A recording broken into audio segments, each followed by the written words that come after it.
কিন্তু এই যে মেয়ে, তুমি তুমি যে 8-10টা ছেলের সাথে জেনা করেছো, তোমার ইজ্জতের কি হবে? তোমার যে সতীত্ব তুমি নষ্ট করেছো, তুমি তো বিয়ের পর কোনো ঘরে গেলে সে হাজবেন্ডও বুঝতে পারবে তুমি আর সতী সাথী নও, তখন তোমার কি হবে? তখন তোমার কি হবে? আর এটা যে এত ভয়াবহ মহামারী আকার ধারণ করেছে না, অনেক ক্ষেত্রে দেখা যায় স্বামী অফিসে যাওয়ার সাথে সাথেই বয়ফ্রেন্ড বাসায় হাজির। এই যে বাক্সে বাক্সে বন্দি জীবন বললাম, বাক্সে বাক্সে বন্দি ফ্ল্যাটের ভিতরে তো ঢুকলে আর বোঝা যায় না ভিতরে কি হচ্ছে। কত ফ্ল্যাটে যে জেনা হয় এখন এই শহরে, আল্লাহ ভালো জানে। এই ফ্ল্যাটের প্রত্যেকটা ইঞ্চি ইঞ্চি মাটি আল্লাহর কাছে সাক্ষী দিবে। যেখানে যে মাটিতে বসে অবিবাহিত যুবক যুবতী জেনা করেছে আর বিবাহিত যুবক যুবতীরা এবং এই স্বামী স্ত্রী জেনা করেছে, এর ইঞ্চি ইঞ্চি মাটি আল্লাহর কাছে কথা বলবে। এর ইঞ্চি ইঞ্চি মাটি আল্লাহর সামনে কথা বলবে। সেদিন জমিন তার খবর বলবে আল্লাহর কাছে।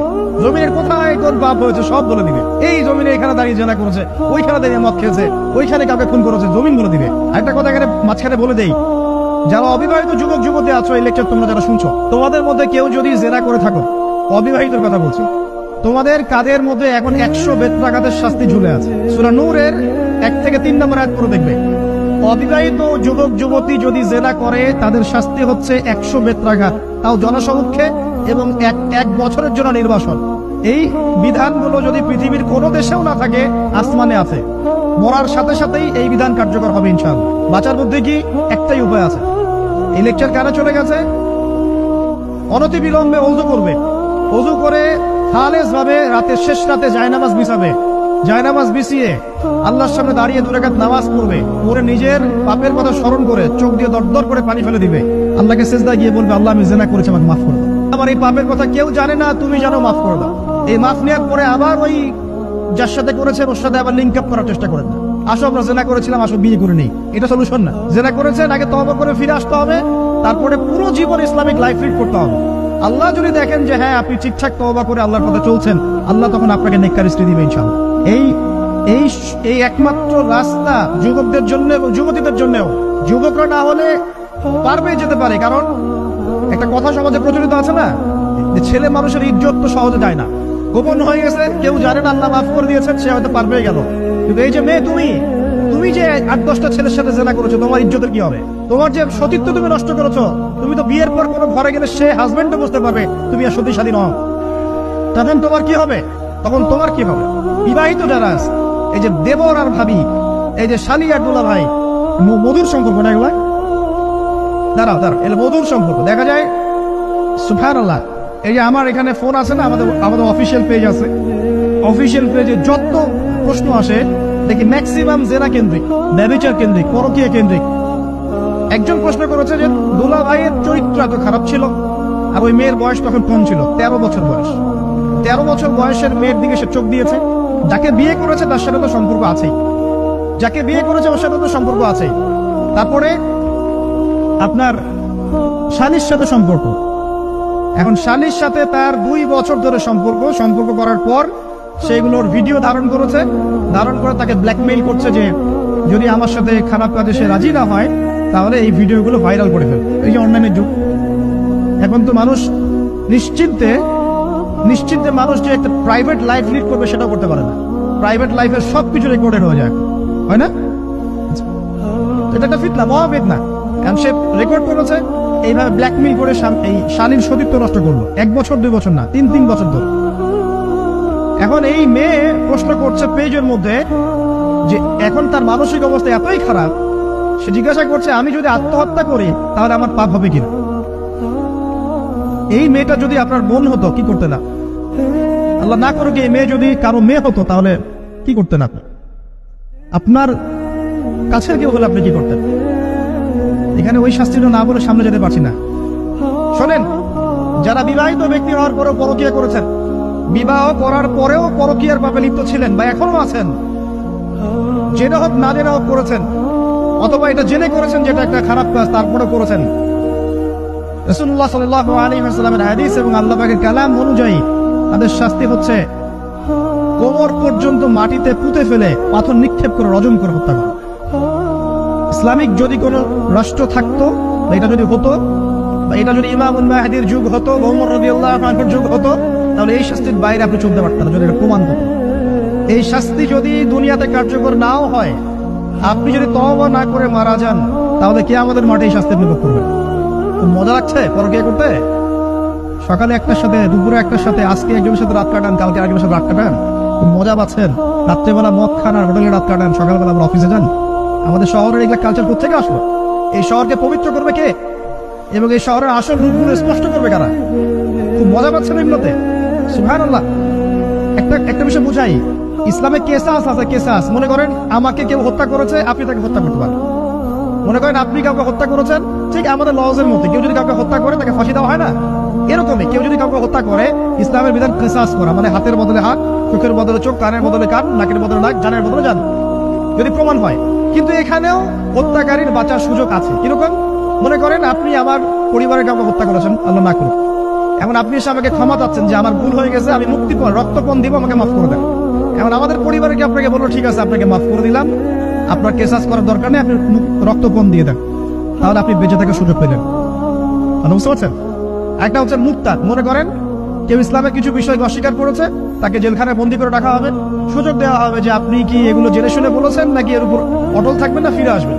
সে যদি বলে না আমি তওবা করলাম, আমি এগুলো থেকে ফিরে আসলাম, ও বেঁচে থাকার অধিকার পেয়ে গেল।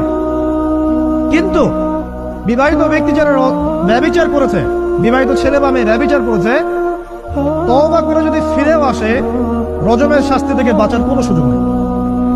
আল্লাহর কাছে ক্ষমা চান, ইস্তেগফার করেন। জেনার ফলশ্রুতিতে সমাজে মহামারী নেমে আসে। জেনা, পরকীয়া, অশ্লীলতার কারণে সমাজে এমন সব রোগ ব্যাধির উদ্ভব হয় যেগুলো কখনো ছিল না।